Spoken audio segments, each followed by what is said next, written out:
Okay, so hello everyone. This is the second chapter that we are going to read of the book called Life is What You Make It, written by one of the best authors of India, Preeti Shenoy. That was a very good intro. Okay, let's read it. Okay, nothing's gonna stop us. How do group get formed in college? Some say that you get gravitate instantly towards people you can relate to, and then gradually over the months a bond develops.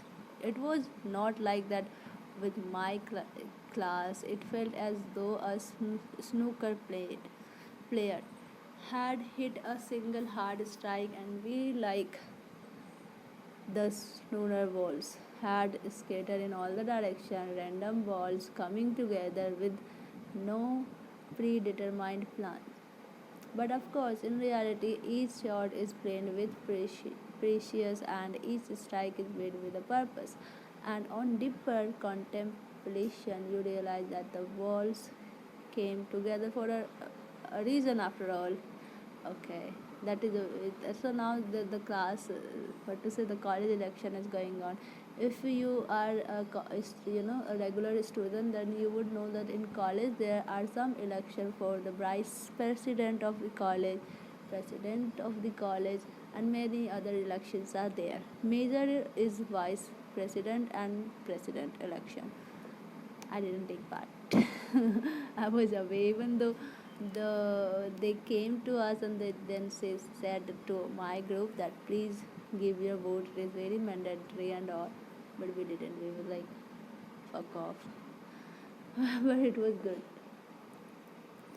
Almost instantly, but yeah, in our college, all the presidents who were there, they were good.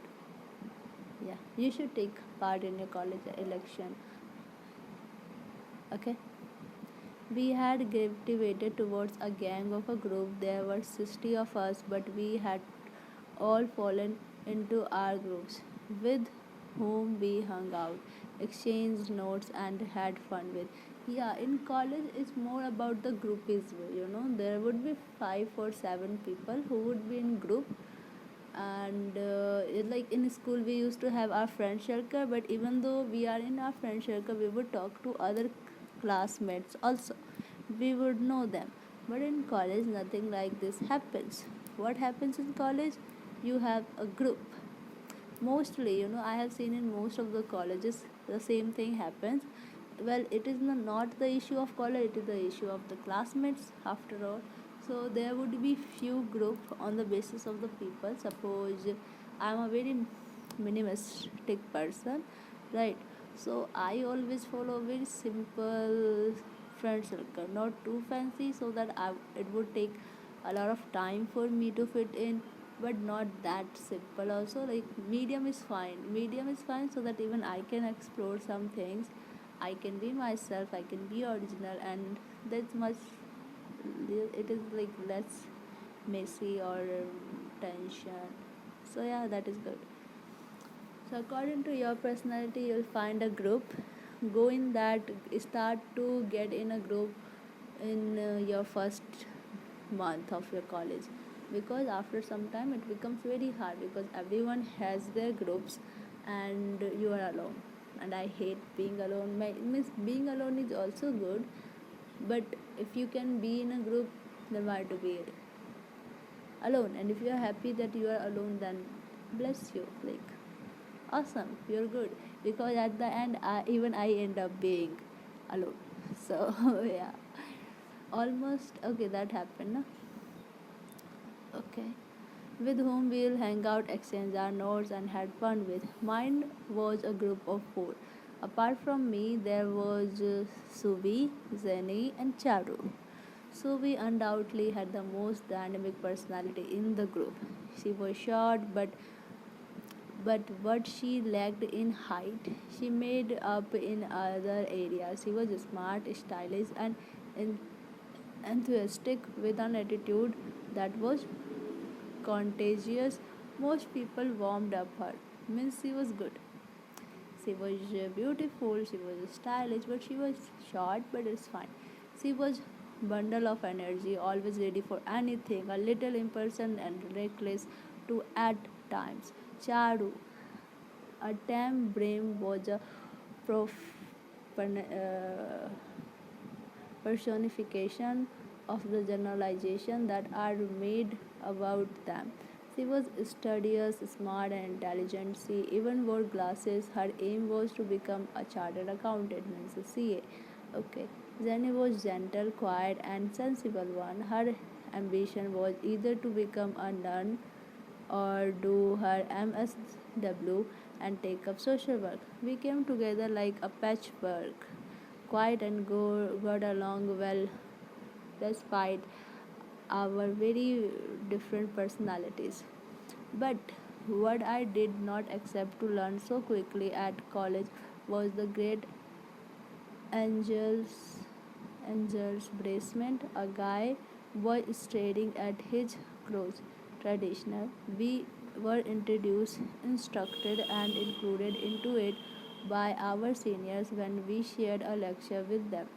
For merchant is law, which was one of the subjects in our college being taught by a maid. The ragging hormones plus and the losing of inhabitants that a women's college does to you was enough for everyone to cooperate on a single point agenda of this tradition. He was nicknamed Porukki Mirki.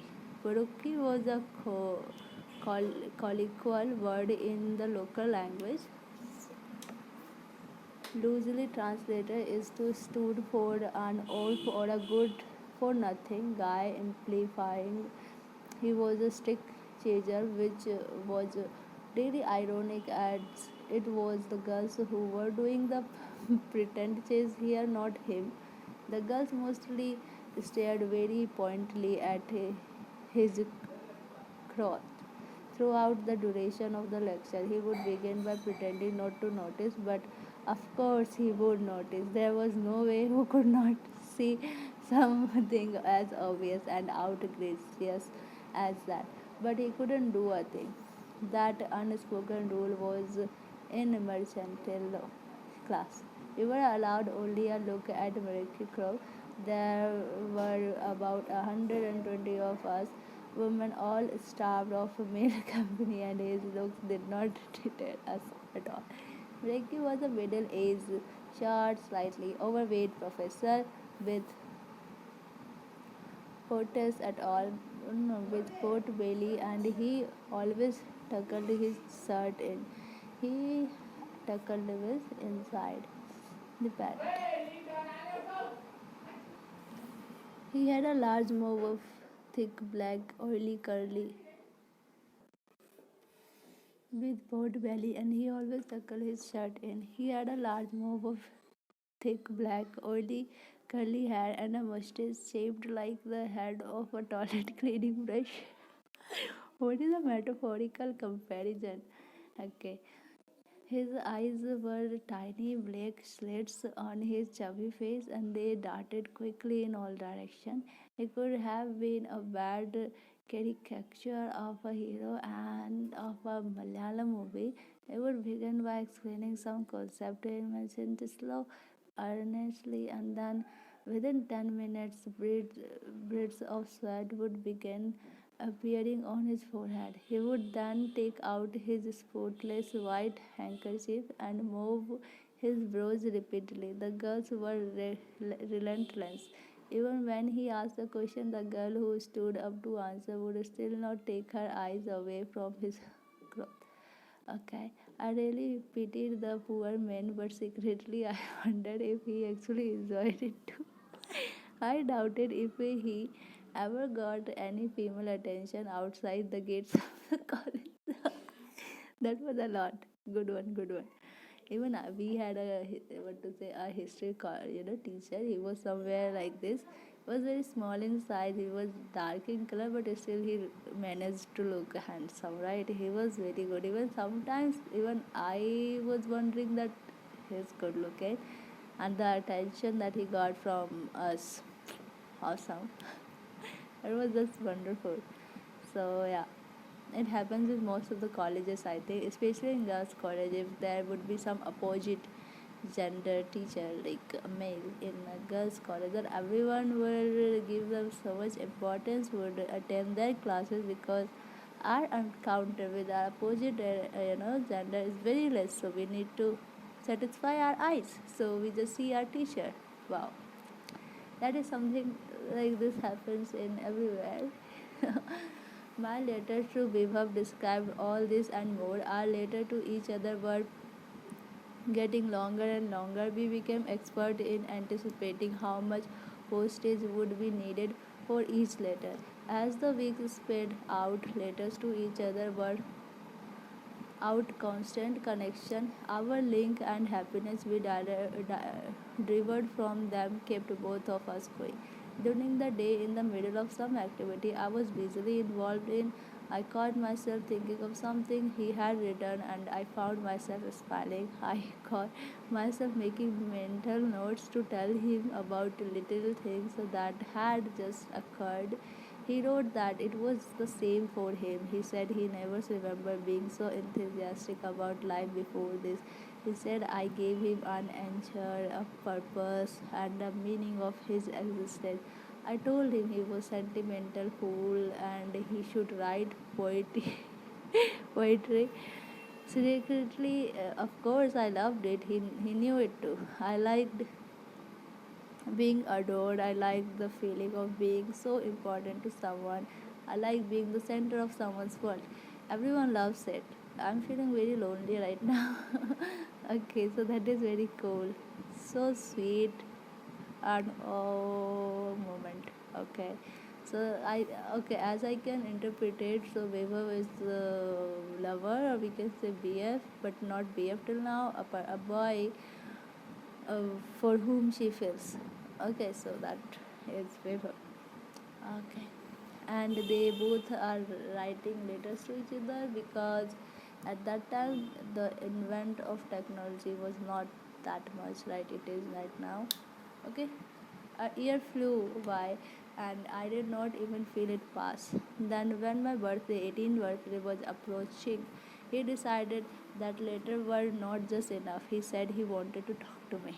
Getting to talk to Vaibhav on the phone call involved putting together a complex combat mission, much like US Airborne Division of paratrooper in World War II.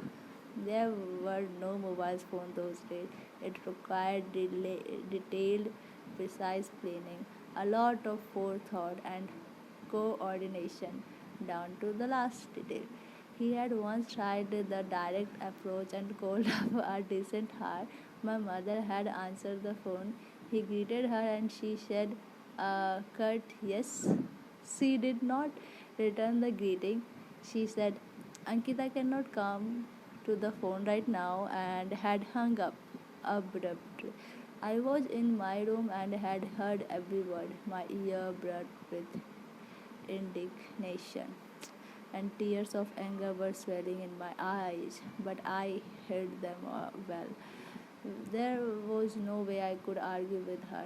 That so he tried to make a call to Ankita, and unfortunately, Ankita was not near to that main telephone of the house. So her mother picked up the call, and then, without greeting, without anything, she said yes. Then she said, Ankita cannot come to the phone right now, and then she cut the call. It was very rude, cruel, cold of her. Then Ankita is describing how did she feel at that time. So she is saying she was so much in anger and she was crying, but she didn't run into an argument with her.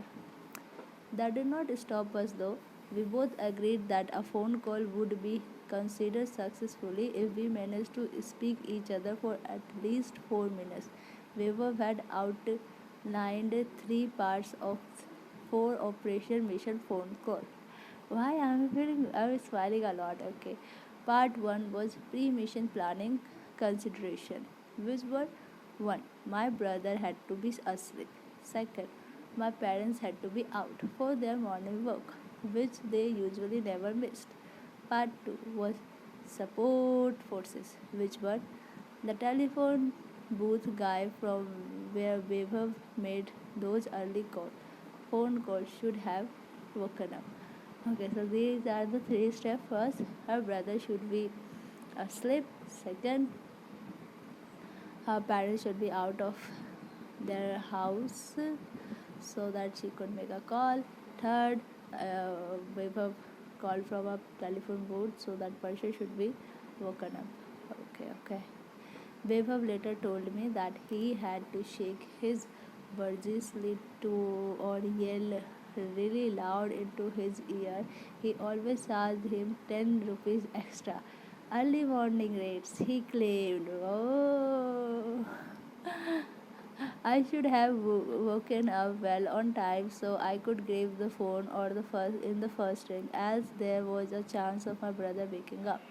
Part 3 was anticipated threats which might lead to the abort mission. Abort mission.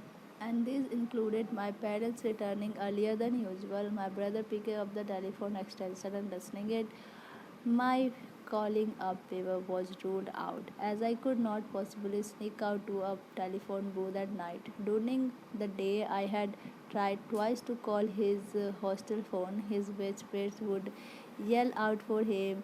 I hang up and call after 5 minutes. Both times I was told he was not in the room. I gave up after that as it meant I had to sneak out of college between my breaks and hurry back in time for the next class. They mark attendance every hour, not just once in the morning like a school. Okay. On my 18th birthday, I pretended to be asleep and lay still in my bed listening to my parents leaving for their walk.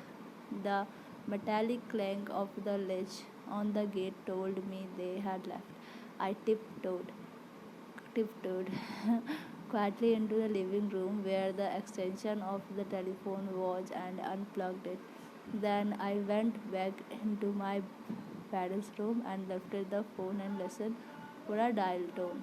It purred contentedly satisfied. I placed it back, then I double checked to see if I had placed it correctly.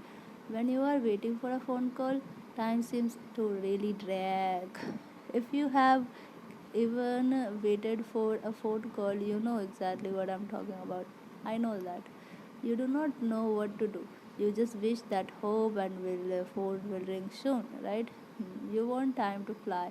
I sat next to the phone call and waited. After a while, I slid down to the floor and continued waited. It rang exactly as planned, and I grabbed it even before the first ring was completed. Hey, I managed to whisper. Silence. Hello? Silence again. Then I could hear the music starting for a few seconds. I had no idea what was going on. Then the penny dropped. Cracked Akko's guitar solo blended perfectly with the voice of Grace Slick to make magic that day. As I listened hundreds of miles away from a phone line at 5:45 a.m. in the morning, huddles on the cold floor, and the phone glued on my ear in my parents' bedroom. It was a love song which had climbed the Billboard Hot 100 charts when it had been released. At that time, I could not identify the band or the artist, but later I would know that it was a song by band Jesperson Starship. I'm sorry if I'm pronouncing the name wrong. I Later I would also write down the lyrics, memorize them, and listen to them 100 times over. Looking looking in your eyes, I see a paradise. Okay, that is the lyrics of the song. This world I have found is too good to be true. Standing here beside you, want so much to give you. This love is my heart that I'm feeling for you. The whole para is lyrics, I think so. A guitar solo was played here and then it continued. The whole song took about 4.5 minutes. In between, I tried telling him to stop playing the song and that I get a sentiment behind it, but he continued playing it till the very end. Then he came on the line and said, "Happy birthday, Ankita," and I do mean every word in the lyrics of the song. I could have died right there, and I would have been the happiest person on the earth right now. I did not know what to say. Idiot, I said finally. Why did you waste time playing this whole song? We could have talked for that much time. Talk now. What do I say? I don't know what to say. A huge smile streaks across my face. You could begin by saying, "What a great guy I am." Rubbish. You are a dumbo and a fool. How did you manage it? I have my ways. And this stupid vehicle has its own horns. Those days, there were no MP3 or CDs or iPod for music. We listened to music on spools of tapes in a cassette which we used to in tape recorder. He must have hundred of the tape for this song. He rewound the tape to the exact point where it started, got batteries for the tape recorder, and then carried it to the phone booth early in the morning. It was the month of December. I knew Delhi was freezing at that time. I was amazed and touched by the efforts he made. Why didn't I have a person? Why didn't I have some person like not some? I don't want some, but not a single boy like this. I want to be loved by someone.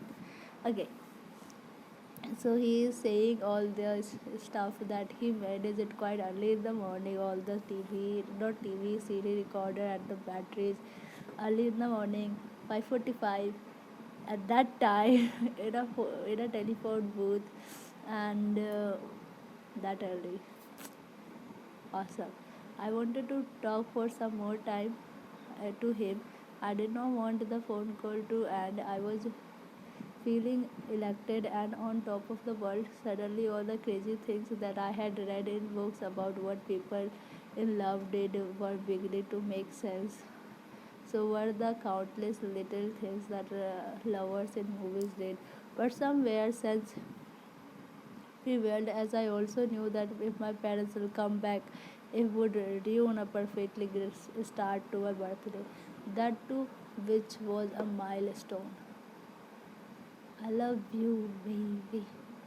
He said the way his voice went all soft and low when he said it gave me goosebumps. He had actually said the words. Hang up now, I said, and take care, bye. I hung up before he did. I sat on the floor with a huge smile scratched across my face.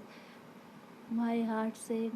I felt ecstatic. I was still smiling when I heard the daily click of the gate again. So wow, that was like very wonderful operation or plan, whatever they did. Successful one that too. At that time, what a love story. Okay, okay. I have read this book, but still see my joy, the happiness, my curiosity that I'm having right now. As well, I'm having cold also. Once you know what direction to take, finding the path to it becomes easy. After experiencing the super high the operation phone call gave both of us, we wanted more of it. Compared to this, waiting for later seemed tame. Vaibhav said he would call me every Thursday. He chose Thursday as I had been born on Thursday. I found the gesture charming, but then I was beginning to find anything he did for me charming. Wow. Each Thursday there would be so much to tell him when he called, and this was in addition to the letters. I wanted to share so much with him. Every minute details had to be shared, and he was just as eager to listen. He said he loved the sound of my voice. He said he could picture me sitting on the floor in my parents' bedroom and talking to him. He always began with a hey in his low baritone, which I had grown to love, and ended by saying, "Take care, okay? I love you." His voice always went low and scrumpy when he said, "I loved it." He could have repeated that line a million times, and I would never tired of hearing it. What amazed both of us was that there was always so much to say. We never ran out of the things to talk with each other. Each call must have lasted for about 6 or 7 minutes, as that was all he could afford, and it somehow was never ever enough. I once mentioned to him that I could send him money for the phone calls, as I felt guilty that he was spending so much. He wouldn't even hear of it. He we would discuss it again. On one Thursday evening at another operation phone call, my parents came back earlier than expected. I nearly jumped out of my skin when I heard the main entrance door of the house opening. I must have been so engrossed that I hadn't heard the giveaway metallic clank of the gate. There was no time to dash out. I panicked, hung up, rolled over, and hid under the bed. And hid under the bed. Now she is saying one morning was very devastating. Why? Because she couldn't hear the sound of the metallic clank on the main entrance of her gate, and then